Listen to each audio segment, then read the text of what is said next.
생애장사 듣는 속은 항아리. 성부와 성자와 성령의 이름으로 아멘. 3월 24일 주님 순환 성지주일. 마르코 복음 14장 1절에서 15장 47절의 말씀 가운데 15장 1절에서 39절까지의 말씀입니다. 아침이 되자 수석사제들은 곧바로 원로들과 율법학자들, 곧 온 최고의회와 의논한 끝에 예수님을 결박하여 끌고 가서 빌라도에게 넘겼다. 빌라도가 예수님께 물었다. 당신이 유다인들의 임금이요?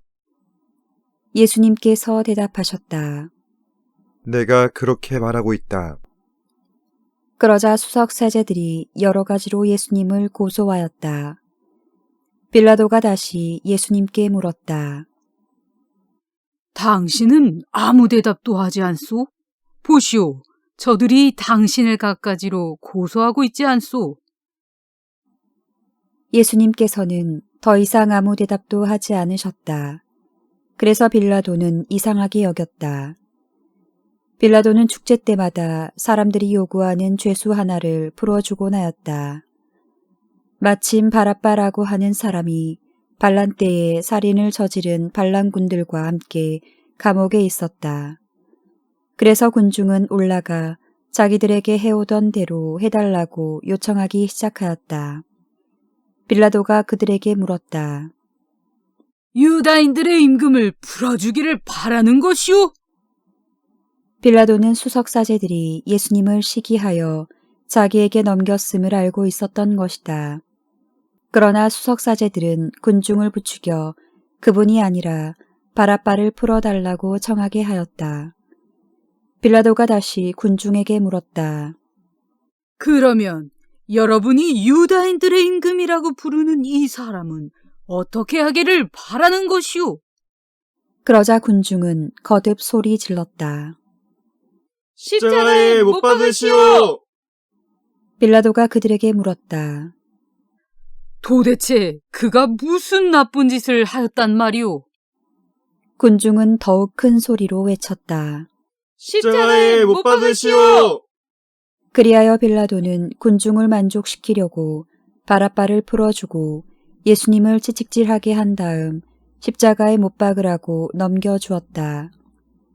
군사들은 예수님을 뜰 안으로 끌고 갔다. 그곳은 총독관저였다. 그들은 온 부대를 집합시킨 다음 그분께 자주색 옷을 입히고 가시관을 엮어 머리에 씌우고서는 이렇게 말하며 인사하기 시작하였다. 유다인들의 임금님 만세! 또 갈대로 그분의 머리를 때리고 침을 뱉고서는 무릎을 꿇고 엎드려 예수님께 절하였다. 그렇게 예수님을 조롱하고 나서 자주색 옷을 벗기고 그분의 겉옷을 입혔다. 그리고 예수님을 십자가의 못 박으로 끌고 나갔다. 그들은 지나가는 어떤 사람에게 강제로 예수님의 십자가를 지게 하였다. 그는 키레네 사람 시몬으로서 알렉산드로스와 루포스의 아버지였는데 시골에서 올라오는 길이었다. 그들은 예수님을 골고타라는 곳으로 데리고 갔다. 이는 번역하면 해골터라는 뜻이다. 그들이 모략을 탄 포도주를 예수님께 건넸지만 그분께서는 받지 않으셨다. 그들은 예수님을 십자가에 못 박았다. 그러고 나서 그분의 겉옷을 나누어 가졌는데 누가 무엇을 차지할지 제비를 뽑아 결정하였다. 그들이 예수님을 십자가에 못 박은 때는 아침 9시였다. 그분의 죄명패에는 유다인들의 임금이라고 쓰여 있었다. 그들은 예수님과 함께 강도 둘을 십자가에 못 박았는데 하나는 오른쪽에 다른 하나는 왼쪽에 못 박았다. 지나가는 자들이 머리를 흔들며 그분을 이렇게 모독하였다. 저런 성전을 허물고 사흘 안에 다시 짓겠다더니 십자가에 내려와 너 자신이나 구해 보아라. 수석 사제들도 이런 식으로 율법학자들과 함께 조롱하며 서로 말하였다. 다른 이들은 구원하였으면서 자신은 구원하지 못하는군. 우리가 보고 믿게 이스라엘의 임금 메시아는 지금 십자가에서 내려와 보시지. 예수님과 함께 십자가에 못 박힌 자들도 그분께 비아냥거렸다. 낮 12시가 되자 어둠이 온 땅에 덮여 오후 3시까지 계속되었다. 오후 3시에 예수님께서 큰 소리로 부르짖으셨다. 엘로이 엘로이 레마 사박타니. 이는 번역하면 저의 하느님, 어찌하여 저를 버리셨습니까? 라는 뜻이다. 곁에 서 있던 자들 가운데 몇이 이 말씀을 듣고 말하였다. 저것 봐! 엘리야를 부르네! 그러자 어떤 사람이 달려가서 해면을 신 포도주에 적신 다음 갈대에 꽂아 예수님께 마시라고 갖다 대며 말하였다. 자, 엘리야가 와서 그를 내려주나 봅시다. 예수님께서는 큰 소리를 지르시고 숨을 거두셨다. 그때 성전 휘장이 위에서 아래까지 두 갈래로 찢어졌다. 그리고 예수님을 마주보고 서 있던 백인 대장이 그분께서 그렇게 숨을 거두시는 것을 보고 말하였다. 참으로 이 사람은 하느님의 아드님이셨다.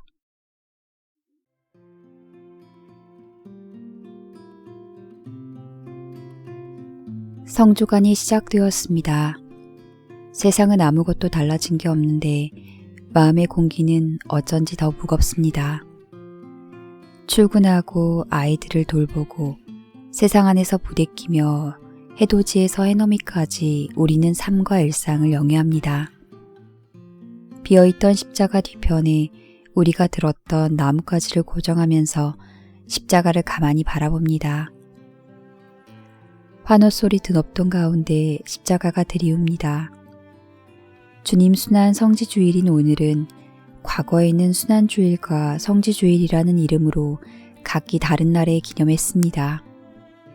그러다 오늘날처럼 하나의 전례로 합하여 기념하게 되었는데 그 이유는 무엇일까요? 기쁨과 절망이 한날에 마주치는 삶의 부조리는 과연 무엇일까 생각해 봅니다. 평소에 복음을 듣기만 했던 우리는 주님의 순환기, 복음 속 한 장면에 군중으로서 참여해 힘껏 외칩니다. 말하듯 읽지 말아야 했던, 그래서 복음으로 선포되어야 했던 복음은 순환기에 이르러 감정을 가진 말로 숨쉬듯 다가옵니다. 우리가 그 장소에 있는 것처럼 혹은 지금 여기에서 순환기가 이루어지는 것처럼 힘껏 십자가에 못 박으시오 라고 외칩니다. 하지만 감성적이 돼 지나치게 감성적이지는 않게 이루어질 것입니다. 감정은 우리가 느끼는 기분의 형태입니다. 그에 비해 감성은 느낄 수 있는 능력입니다. 지난 사순시기 감정에 침잠했던 것을 넘어 이제 우리는 나에서 주님을 향하여 나가는 길 위에 서 있습니다. 귀를 기울여 봅시다. 십자가의 길 위에서 우리에게 전해주시는 그분의 사랑에 내 안에 일어나고 있는 감정이 무엇인지 그리고 그것을 넘어서 우리가 원하는 게 무엇인지 주님 안에서 묵상해 봅시다. 서울대교구 배우석 리노 신부님의 묵상글로 함께 했습니다. 성부와 성자와 성령의 이름으로 아멘. 많이 많이 사랑해 주세요.